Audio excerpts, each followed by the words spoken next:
strade della Marca, a perdere la vita a San Polo, un centauro di 56 anni di Ponte di Piave, ferita la donna che viaggiava con lui, grave invece a Treviso un ciclista in un incidente sul Put. A una settimana esatta, ladri dai vicini di casa della sindaca di Vittorio Veneto, derubata sabato scorso. Un residente si è ritrovato faccia a faccia con i malviventi che lo hanno minacciato con un grimaldello. Conto alla rovescia per il ritorno in classe, prima campanella in Veneto il 11 settembre, una ripresa delle lezioni che farà i conti coi problemi di sempre, ma anche con le alte temperature nelle aule. Domani il Fadalto ritornerà alla normalità con l'annunciata riapertura dell'Alemagna dopo la frana di luglio. Il sollievo di chi ci vive e lavora. Per il comune il lavoro però non finisce qui. I carabinieri hanno denunciato una 65enne ubriaca alla guida. Con la sua auto ha centrato 4 vetture parcheggiate nel centro di Castelfranco. Domani l'inizio dei lavori dell'abbattimento dei pini marittimi in Viale Battisti a Treviso. Le proteste continuano, affissi cartelli gialli in cui i pini vengono definiti dei condannati a morte. Mostra del cinema al Lido e un susseguirsi di stelle. L'arrivo di Clooney e Pitt manda in delirio i fan. Nostra intervista al maestro Marco Bellocchio. In diretta su Antenna 3 stamattina il 65esimo pellegrinaggio alpino sul Monte Tomba, il monito delle penne nere. Non diamo per scontata la pace conquistata dai nostri caduti. Grande successo di pubblico a Montebelluna per il palio del vecchio mercato trasmesso dalla nostra emittente. Una sfida all'ultimo secondo tra le 11 contrade, a spuntarla la squadra del centro. Buonasera, eccoci in diretta, ben ritrovati, edizione di Treviso dei nostri telegiornali in questa domenica che purtroppo registra a partire dal pomeriggio una serie di incidenti molto gravi sulle nostre strade. C'è stata anche una vittima perché nel pomeriggio ha perso la vita nello scontro tra la sua moto e un'auto, un centauro di 56 anni di Ponte di Piave, ferita la donna che viaggiava con lui. È accaduto a San Polo. Un impatto violentissimo, la moto che finisce in una aiuola poco distante, un'auto distrutta. Sono passate da poco le 16 a San Polo di Piave lungo la provinciale 34 via Roma all'altezza dell'intersezione con via Papa Luciani quando avviene l'impatto, sbalzati a terra un uomo e una donna che viaggiavano in sella alla motocicletta. Le condizioni del centauro, 56 anni, di Ponte di Piave appaiono subito gravissime. Viene immediatamente soccorso dai sanitari del SUEM, ma durante il trasporto in elicottero verso il Cafoncello il suo cuore smette di battere. Ferita gravemente anche la donna, 58 anni, di San Donà di Piave che viaggiava con lui. Per lei diverse lesioni, si trova ricoverata all'ospedale di Treviso, ma fortunatamente non in pericolo di vita. Illeso il conducente dell'auto, un 34enne di Codognè.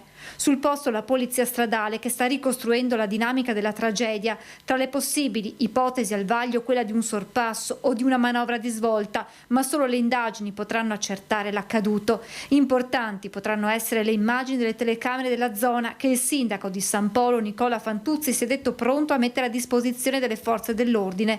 Primo cittadino che ha seguito l'evolversi della tragedia e che ha voluto esprimere la sua vicinanza ai familiari della vittima.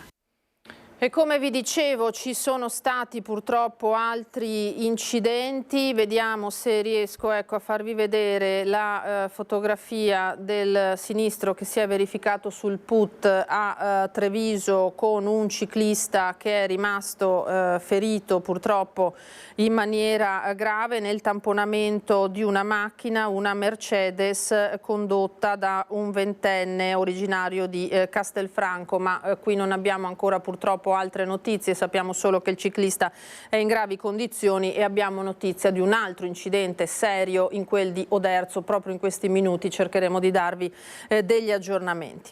Adesso parliamo di furti, perché a una settimana esatta si sono ripresentati i ladri nella strada di Cappella Maggiore in cui abita la sindaca di Vittorio Veneto, Mirella Balliana. Settimana scorsa, sabato scorso, erano entrati in casa sua mentre era dentro con la mamma. Questa volta si sono concentrati sulla casa dei vicini, diciamo così. Un residente si è trovato faccia a faccia con i malviventi che, brandendo un grimaldello, gli hanno intimato di non chiamare le forze dell'ordine. Si è messo a gridarmi non chiamare i carabinieri, fermati lì, e aveva in mano un piede di porco. Lo scorso sabato si erano introdotti nell'abitazione della sindaca di Vittorio Veneto, Mirella Bagliana, che in quel momento si trovava in casa con la madre. A distanza di una settimana il copione si è ripetuto in via Carrettuzza, a Cappella Maggiore, e a essere presa di mira è stata invece la casa dei vicini. Stefano da Ronca, appena rientrato, ha notato bagno e camera da letto in subbuglio. Mentre chiamava i carabinieri e ispezionava il giardino, si è trovato davanti l'individuo di origini straniere e due complici intenti a fuggire calandosi dal terrazzino. Sono scesi di colpo e hanno cominciato a corrermi dietro, io ho fatto il giro della casa e loro sono partiti verso il vigneto e poi sono andati giù, insomma. La fuga dopo aver messo a soqquadro anche la casa di Salerio Segat, dove hanno forzato un infisso e portato via dei contanti. Qui nessuno si aspettava che dopo una manciata di giorni i malviventi si ripresentassero. Quello è inquietante, no?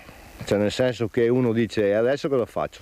Sicuramente quando sono entrati alla sindaca hanno testato anche un po' la zona, perché vedendo che nessuno è intervenuto che erano lì, sicuramente anche quello. Ha avuto paura? Dio, quando sono arrivati in tre sì, con i pezzi di ferro in mano eccetera, sì, se è uno ancora dici ok, ma sono in tre. Ora l'intera zona è in allerta. A Daronchi i malviventi hanno portato via delle magliette, una catenina e le chiavi della macchina, non per sottrargliela probabilmente, ma per evitare che li seguisse. Fatto sta che ora teme che tornino e gliela rubino. Ho sgonfiato le gomme della macchina per sicurezza, perché anche se hanno le chiavi la aprono eccetera, essendo pesante non la spostano, insomma tutte e quattro le gomme per sicurezza. Tocca fare anche questo, perché se succede un incidente, qualcosa che la prendono su, hai i problemi tu, insomma. Se l'assicurazione non risponde, rispondi tu di persona e sono problemi, insomma. E ladri ieri sera anche in via Papa Luciani a Roncade. I malviventi sono entrati in un appartamento al piano terra di una palazzina, hanno forzato una porta finestra e dopo aver messo a soqquadro le stanze, vedete le immagini, frugando negli armadi e nei cassetti, hanno rubato alcuni gioielli, anelli, orecchini, braccialetti e delle fedi, tutti ricordi di famiglia per un valore di 1 migliaio di euro e soprattutto di grande valore affettivo naturalmente. Poi forse disturbati dall'arrivo dei padroni di casa sono fuggiti lasciando dietro di sé, li vedete, i danni agli infissi e al resto dell'abitazione. Lasciamo la cronaca per qualche momento per andare al conto alla rovescia per il ritorno in classe. La prima campanella in Veneto suonerà, lo sapete, l'11 di settembre, una ripresa delle lezioni che dovrà fare i conti con i problemi di sempre e quest'anno anche con le insolite alte temperature di settembre. L'anno scolastico, come sempre, inizierà a rilento con le nomine che ancora mancano. In alcune province della regione mancano ancora le graduatorie già uscite, le GPS, quindi una situazione, mi sembra dire, ormai anno dopo anno non migliora ma va peggiorando. Anno scolastico nuovo, problemi vecchi. L'11 settembre, secondo calendario regionale, suonerà la prima campanella per gli studenti del Veneto. A pesare sull'avvio delle lezioni ancora una volta l'annoso problema delle cattedre vuote. Abbiamo avuto quest'anno 600 immissioni in ruolo, di cui quasi un centinaio per i docenti di sostegno. Abbiamo circa 900 posti da coprire e di cui almeno 250 posti di sostegno. Questo sistema bisogna cambiarlo e la CISL chiede da tempo un doppio canale di assunzioni da concorsi e assunzioni anche di docenti abilitati da GPS. Una programmazione ministeriale che secondo i sindacati va rivista, e al tema docenti si aggiunge anche l'assegnazione dei dirigenti scolastici, sulla quale ha pesato, spiega Tamborrini, il ricorso verso la graduatoria definitiva del concorso riservato per i presidi, che ha fatto sì che non avvenissero le nomine a ruolo dei neodirigenti, portando alla reggenza. Circa il 30% degli istituti di Treviso ha un dirigente titolare in altri istituti, quindi ben 23 dirigenti si troveranno a dover dirigere 2 scuole. Ma quest'anno c'è un altro fattore che peserà sul rientro in classe di studenti e insegnanti: il caldo destinato a durare ancora a lungo. La soluzione non può essere mettere split ovunque, perché sarebbe un costo e soprattutto un grosso problema anche ecologico. Vanno inseriti fondi per ristrutturare le scuole, per farle nuove. Non può essere un problema solo delle scuole, ma deve essere un problema di condivisione con tutti. E nell'attesa di intervenire sull'edilizia scolastica si sta facendo strada l'ipotesi di posticipare l'avvio dell'anno scolastico, opzione che, sottolinea Sponza, deve essere frutto di un'attenta progettazione e di una condivisione anche con il mondo produttivo. Non possiamo imporre dall'oggi al domani, iniziamo il 1° ottobre, sì. La scuola però i 180 giorni, i 200 giorni li finiamo a luglio con il caldo ancora maggiore. Queste dunque le riflessioni. Adesso torniamo a parlare di viabilità, perché domani il Fadalto ritornerà finalmente alla normalità con l'annunciata riapertura della statale Alemagna dopo la frana di luglio. Il sollievo di chi ci vive e lavora, ma per il Comune il lavoro non finisce qui. Allora, per noi è una notizia molto importante perché dopo 2 mesi di aspettativa finalmente riaprono la circolazione, che per noi è importantissimo. 12 luglio 2 settembre la statale 51 riapre al traffico dopo l'imponente frana che si era riversata sulla carreggiata imponendo la chiusura della strada per buona parte dell'estate.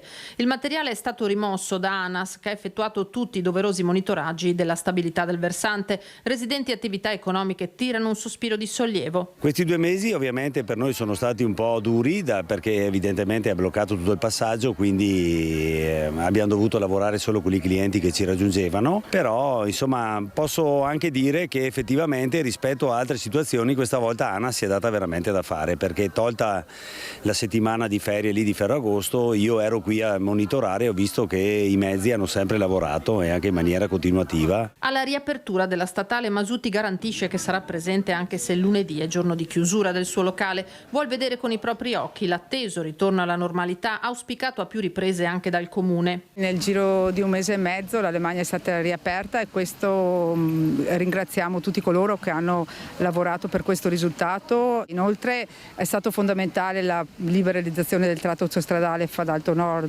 Vittorio Veneto Nord Fadalto, i pendolari che mi chiamavano quotidianamente per chiedere notizie, perché abbiamo tantissime persone che vanno a lavorare nell'Alpago e viceversa nel Bellunese, e quindi per tutti loro veramente era difficile continuare con questa chiusura della strada.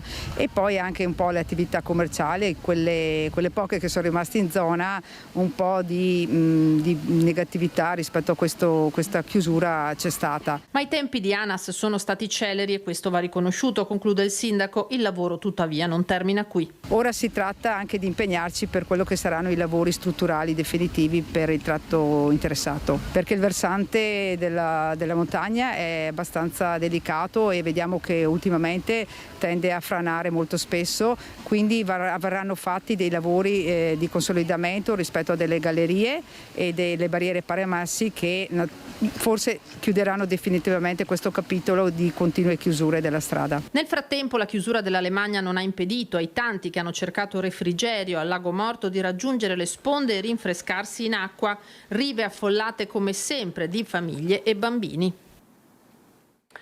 I carabinieri hanno denunciato una donna di 65 anni che ubriaca si era messa alla guida e con la sua auto ha centrato 4 vetture parcheggiate. È andata addosso a 4 auto parcheggiate lungo via Puccini e via Melchiori nel centro di Castelfranco, prima di essere bloccata da una pattuglia dei carabinieri. Protagonista una 65enne al volante ieri pomeriggio della sua vettura in evidente stato di alterazione psicofisica causata dall'abuso di alcol. Una volta fermata, i militari dell'Arma l'hanno invitata a sottoporsi ad accertamenti per verificare l'eventuale assunzione di sostanze. La donna però si è rifiutata. A quel punto, vista le sue condizioni, i carabinieri hanno chiesto l'intervento dei sanitari che hanno trasportato la 65enne in ospedale per gli accertamenti del caso. Alla donna è stata ritirata la patente e l'auto posta sotto sequestro. Per lei è scattata anche la denuncia.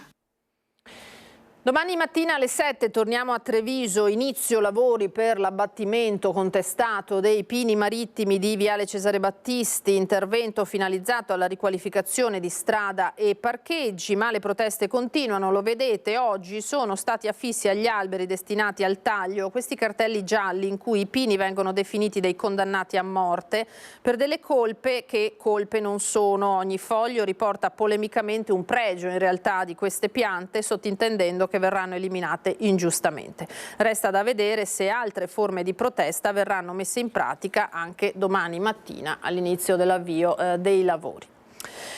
Tra le novità di fine estate proprio a Treviso, nel centro storico di Treviso, la viabilità, perché Via Roggia a breve diventerà di notte zona a traffico limitato, per la serenità dei residenti e la gioia degli innamorati come Milena e Osvaldo nel film Signore e Signori.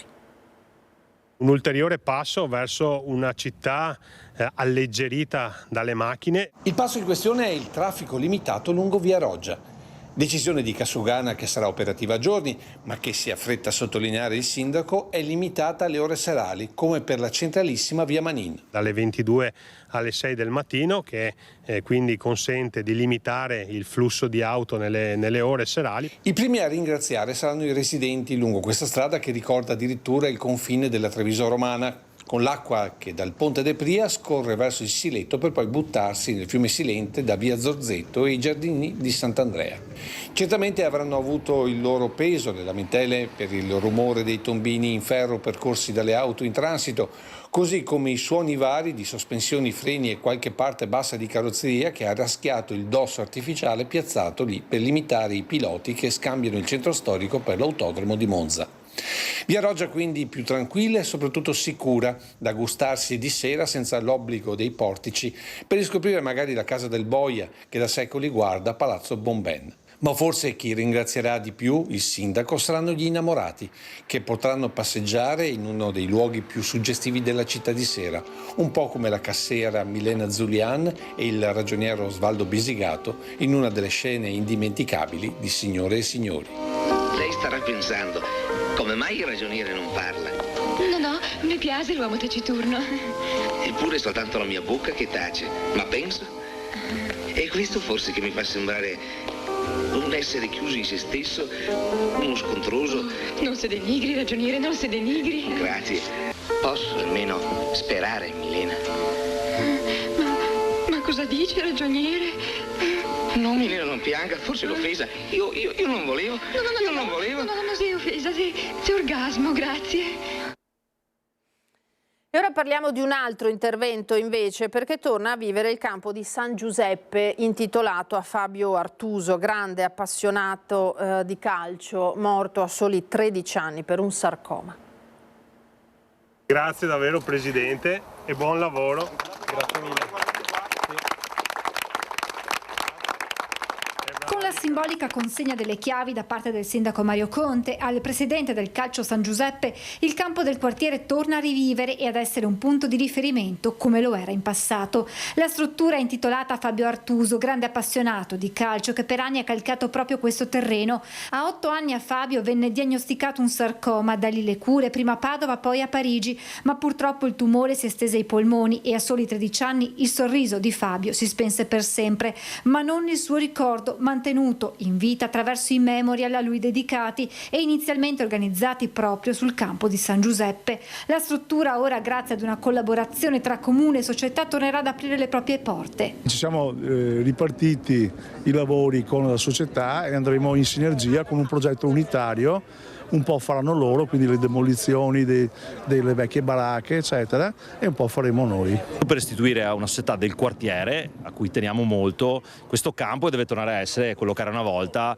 il crogiolo di tanti nuovi giocatori, chissà un domani anche un campione della Serie A. Grande l'emozione della mamma di Fabio nel rivedere il terreno sul quale il figlio ha mosso i primi passi dal calciatore riprendere vita. Per me vuol dire tornare a casa. Noi abbiamo chiuso un cerchio, siamo tornati a casa, perché questa è casa nostra, è casa di Fabio. Importante che il campo rimanga vivo, importante che rifacciano vivere Fabio, perché Fabio di sicuro rivive qui.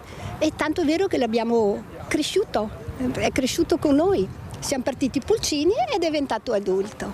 E molti degli attuali dirigenti del San Giuseppe Calcio a quei memorial dedicati a Fabio avevano preso parte come giocatori e oggi si ritrovano a ricordarlo nel modo migliore. Noi siamo cresciuti in questo campo, da quando eravamo ragazzi abbiamo giocato in questo campo, abbiamo fatto più di 20 anni in questo campo e veramente ci piangeva il cuore vederlo abbandonato ogni giorno. E la squadra del San Giuseppe è anche pronta a portare avanti l'iniziativa che guarda all'ambiente, ogni albero per ogni vittoria. Per ogni vittoria che abbiamo fatto nel campionato scorso abbiamo piantato un albero qui nel quartiere di San Giuseppe.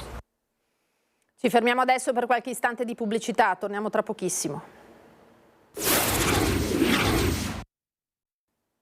Eccoci di nuovo in diretta da studio con l'edizione di Treviso dei nostri telegiornali. Allora, parliamo ora di una community creata da 3 ragazze venete under 30 che è nata con l'intento di condividere consigli su come viaggiare sole nel mondo sentendosi sicure. Si chiama infatti Libere di Viaggiare.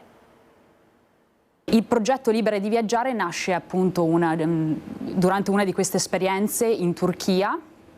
E il momento storico era particolarmente delicato per la sicurezza delle donne e per le tematiche femministe e abbiamo deciso di dare il nostro contributo, nello specifico parlando di viaggio, di stereotipi e di quelle che ancora sono le difficoltà che una donna può incontrare prima di partire, durante il viaggio e anche nell'organizzazione. Viaggiare sole, viaggiare sicure. È nata con questo intento la community creata da Nicole, Martina e Lara, tutte tra i 28 e i 29 anni. 3 amiche con la passione per il viaggio che dopo viaggi in solitaria si sono trovate a condividere le loro esperienze all'estero insieme e sui social. Da qui è nato un sito dove ognuno può trovare consigli su come viaggiare in sicurezza in paesi culturalmente distanti dal nostro. Durante i nostri viaggi ricevavamo un sacco di commenti riguardanti ragazze giovani che volevano viaggiare ma non trovavano il coraggio di viaggiare da sole senza una figura maschile. Nasce tutto appunto tramite i social, con la nostra voglia di dare anche noi nel nostro piccolo il nostro contributo a tutte queste donne che ci hanno scritto e quindi sì, al momento il canale principale è quello, poi appunto scriviamo articoli di fotogiornalismo, collaboriamo con alcune riviste, con alcune associazioni femministe. Noi diamo consigli che vanno dai trasporti all'organizzazione, agli alloggi o a quelle che possono essere anche strumenti o applicazioni alternative ma già presenti sul mercato per facilitare appunto questi viaggi. Quello che ci sentiamo dire più spesso in realtà riguardano appunto le paure, a volte reali, a volte meno, appunto quindi legate più a preoccupazioni quindi anche stereotipizzate, quindi un po' quelli che sono un po' gli stereotipi dettati anche dalla nostra cultura, che non facilitano sicuramente una donna a decidere di partire. Un impegno, quello di Nicole, Martina e Lara, che va oltre il loro lavoro. Rispettivamente archeologa, imprenditrice agricola, ingegnera edile, quella del viaggio e della divulgazione è una passione che rincorrono con il desiderio di trasmettere la bellezza delle culture di popoli lontani, organizzando anche serate informative per supportare le altre viaggiatrici nelle loro prossime avventure. Quello che fa paura secondo me è proprio l'ignoranza, quindi per colmare l'ignoranza bisogna informarsi, è la chiave di tutto quanto, quindi informazione ed è quello un po' che facciamo noi con il nostro progetto, condividiamo esperienze di altre ragazze, condividiamo tips, condividiamo reportage della nostra esperienza e quindi una persona può andare a informarsi e colmare quell'ignoranza, quell'ignoto che si andrà a visitare. Quella di oggi è stata una domenica di dirette su Antenna 3 dal territorio, occhi puntati su 2 eventi particolari, il 65esimo pellegrinaggio degli Alpini sul Monte Tomba e poi a seguire il palio di Montebelluna. Allora partiamo dal Monte Tomba, da dove è scaturito ancora una volta un messaggio di pace contro tutte le guerre da parte delle Penne Nere. Attenti cari alpini, gentili signori tutte. Viviamo tempi strani, non sono poi così tranquilli questi tempi. Dopo 80 anni abbiamo una guerra ai confini dell'Europa ed è nostro dovere, per quello che possiamo e sappiamo fare, non dimenticarcene. E la pace non è poi quel valore così scontato. E questo è il messaggio che arriva dal 65esimo pellegrinaggio alpino sul Monte Tomba. A lanciarlo il presidente dell'ANA Montegrappa Giuseppe Rugolo nella prima domenica di settembre, che vede riunite rappresentanze di tutte le nazioni che qui si sono fronteggiate nelle più aspre battaglie dopo Caporetto. Un raduno internazionale che si è aperto con lo sfilamento verso la chiesetta della Madonna del Tomba e il ricordo dei caduti sul fronte italiano con l'inno del Piave. Onore ai caduti!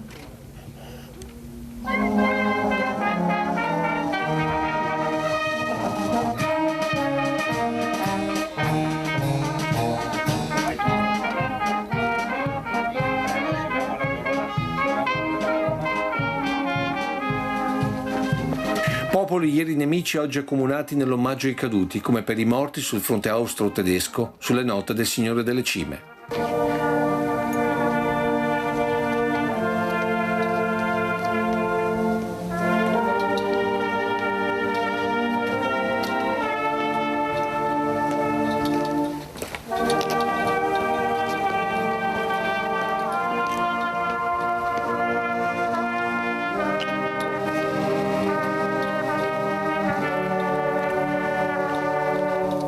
Poi la celebrazione in quella che è stata la terra di nessuno, tra le trincee contrapposte.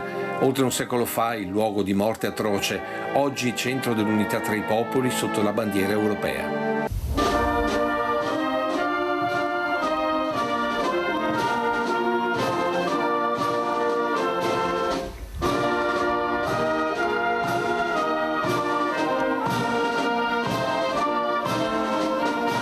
L'accensione del braciere della pace da parte della delegazione austro-tedesca, l'alzabandiera per tutte le nazioni che qui si sono combattute, la celebrazione della Santa Messa sull'altare composto della stessa pietra utilizzata per le trincee raccontano meglio di ogni altra cosa il significato profondo di questo evento che ogni anno si rinnova sul Monte Tomba in ricordo delle migliaia di soldati di tutti gli schieramenti morti perché noi potessimo vivere in pace.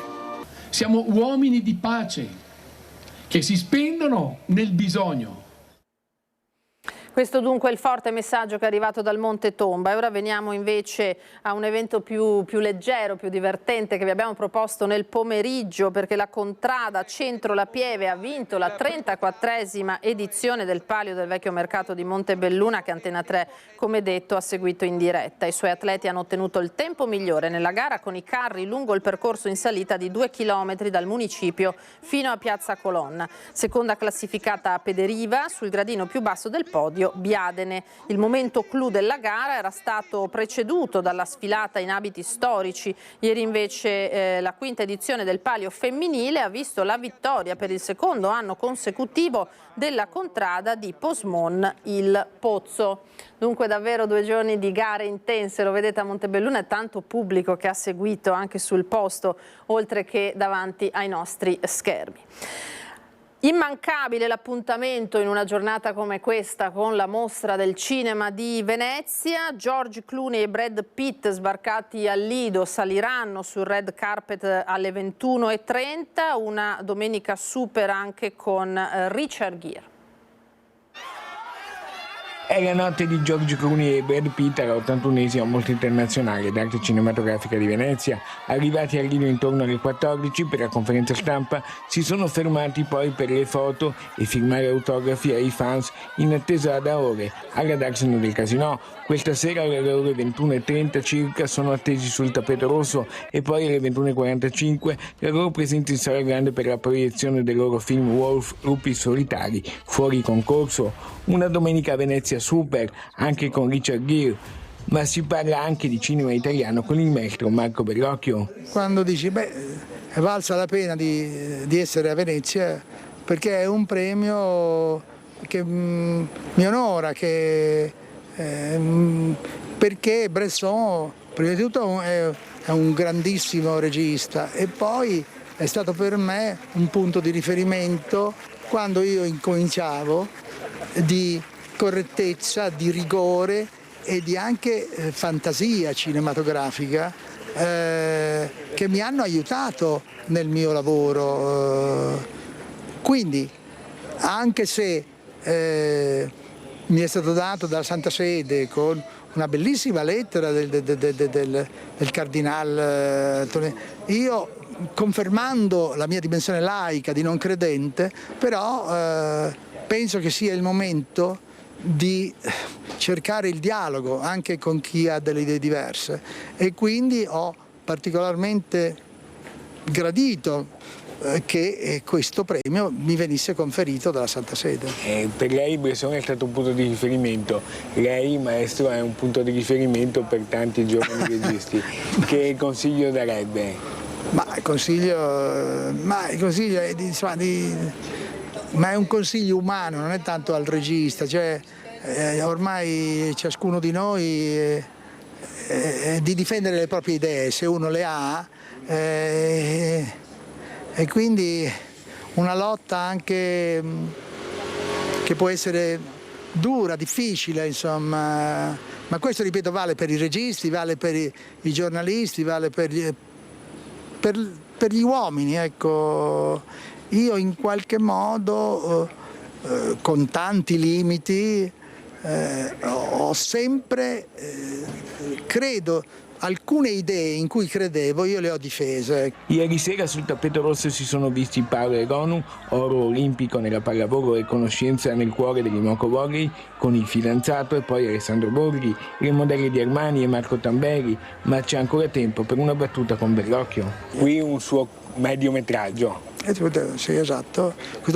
Anche questo assolutamente fatto in totale libertà e che minimamente non prevedeva di venire qua, insomma l'avevamo fatto nella scuola di Bobbio e poi Barbera l'ho visto e ha voluto invitarlo, ecco. Quindi in questo senso non è stato fatto per Venezia, è stato casuale che siamo qua. Saluto lei e i telespettatori e auguro e vi faccio gli auguri più sinceri. Continua dunque davvero con le star questa mostra del cinema. Noi adesso andiamo invece alla storia di Leone Nadali, 7 anni di Treviso, lo conoscete, è rientrato dalle Hawaii, è il più giovane giocatore che ha preso parte ai mondiali di carte Pokémon.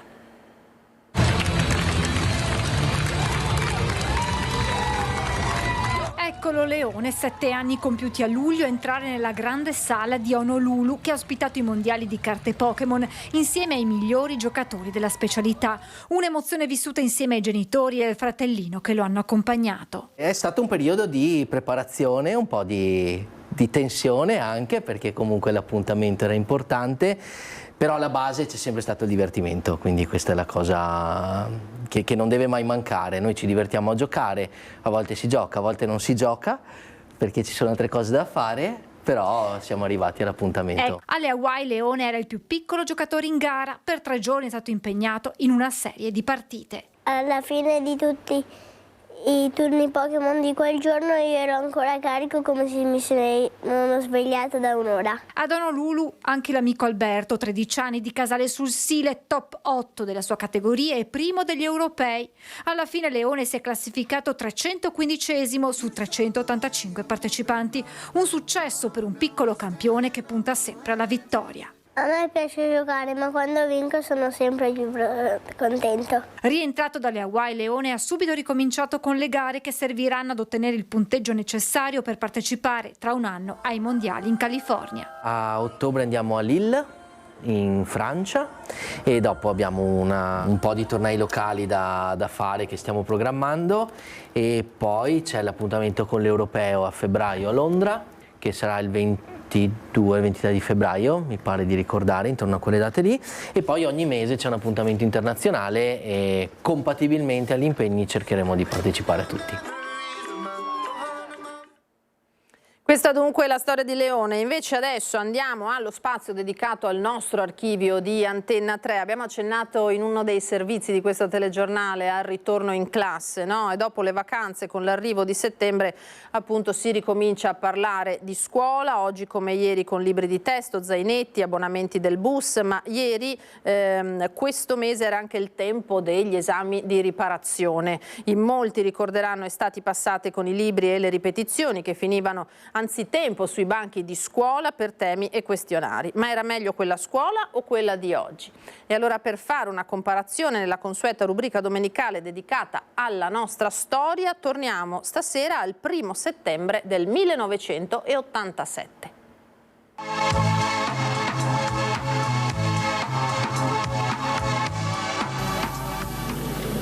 Storia, letteratura, ma soprattutto attualità. Così, nero su bianco, col compito di italiano, sono cominciati oggi gli esami di riparazione negli istituti superiori di tutta Italia. Esami che vedranno impegnati 25.000 studenti in tutto il Veneto, oltre 3.000 nella provincia di Treviso. I più rimandati, quelli degli istituti tecnici e professionali. Questa mattina siamo andati al liceo scientifico Leonardo da Vinci di Treviso, dove oltre 70 studenti hanno espresso in penna le loro idee sulla tragedia in Valtellina, sulla vicenda di Porto Azzurro e Gioia dei Rocchettari, sui fenomeni Madonna e Spandau Ballet. Non sono mancati naturalmente i tradizionali temi di storia e letteratura. Per questi ragazzi la scuola è così iniziata con qualche giorno di anticipo e con un pensiero in più. 2 mesi di studio saranno bastati a colmare i vuoti di un intero anno scolastico? E per questa prima giornata in particolare ha un senso rimandare in italiano? Alcuni insegnanti sostengono di sì. Anche l'italiano, poco a poco, sta diventando una materia scientifica, si basa sempre più su metodi precisi di ricerca. Quindi basterebbe usare la chiave giusta per risolvere il problema. Ma se il professore in tenuta estiva, quello di ripetizione, ne ha un'altra di chiave? Ed è una chiave, tra l'altro, che costa dalle 20 alle 50.000 lire al colpo. E intanto si spera che aver speso tempo e denaro possa servire ad aprire la porta della promozione. Nel frattempo gli esami continueranno fino al 9 settembre. Data d'inizio per le domande di iscrizione sarà in linea di massima il giorno successivo. E intanto, tra un libro e l'altro, l'estate se n'è andata. In chiusura una notizia che riguarda la scomparsa di Ada Miotti Parolin, 96 anni, la madre del cardinale Pietro Parolin. Lo annunciano con dolore naturalmente i figli. Don Pietro si scrive nell'epigrafe, ma Maria Rosa con Ezio, Giovanni con Alessandra, i nipoti e i parenti tutti. Il funerale si terrà martedì 3 settembre alle 9:30 nella chiesa parrocchiale di Schiavon, giungendo da Casa Gerosa di Bassano del Grappa, e poi la signora Ada dopo le esequie riposerà nel cimitero di Schiavon. La veglia di preghiera sarà lunedì, domani 2 settembre alle 19:30 sempre nella chiesa di Schiavon. Con questa notizia noi chiudiamo il nostro telegiornale. Come sempre grazie per averci seguito. A tutti una buona serata, arrivederci.